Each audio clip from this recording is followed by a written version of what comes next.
Au milieu des carrosseries polichées et des chromes étincelants, une voiture ferait presque un peu tache dans cette vente aux enchères. Capote défraîchie aux allures western, cuir craquelé et mécanique hors du temps. C'est une De Dion Bouton de 1900. À l'époque, le constructeur parisien était le premier producteur mondial de voitures avec 400 véhicules fabriqués. 76 offres en moins de 24 heures pour cette place charmante qui flirte avec les 475 francs suisses. Mais ta connerie en fait, c'est quoi exactement? Le tacon, c'est une pièce de cuir qu'on mettait sous les semelles pas pour rehausser les habitants de cette cité, mais pour boucher les trous sous les semelles. Et donc, taconnerie, on l'a réparée ici. Si certains fuient ta connerie, d'autres se l'arrachent sur le net et ils ont encore 7 jours pour miser gros. C'est vrai que d'avoir dans son salon ta connerie, ça permet de l'identifier et puis pas de se retrouver face à elle.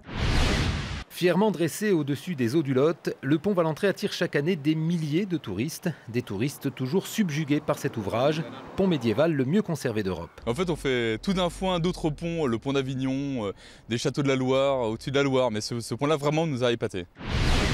Voici la réplique à l'échelle 1/25e du moulin du XVIIe siècle qui abrite le musée Rimbaud. Une maquette tactile destinée aux personnes malvoyantes ou non-voyantes. Nous, on a les yeux au bout des doigts et voilà, on le voit en vérité, avec nos doigts. C'est une petite bille de sucre qui a conquis le monde entier. Des petits bonbons exportés dans plus de 35 pays. Dans ce musée, on peut voir des objets devenus rares. C'est un véritable voyage dans le temps. Là, nous avons un distributeur automatique qui date des années 30 et qui était à la gare de Lyon. Michel Mercier, la femme d'un prénom, Angélique, la femme d'un baiser aussi.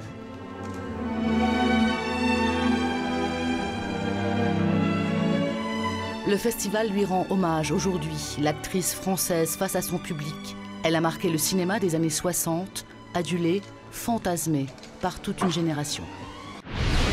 Un court-métrage saisissant d'esthétisme sur la SEC commandée par les offices de tourisme du lac qui dispose désormais d'un support de promotion et de mémoire. Pour le film même, j'avais envie vraiment d'avoir le maximum de belles images pour être sûr de mettre que la crème de la crème dans le film et de faire un truc vraiment exceptionnel.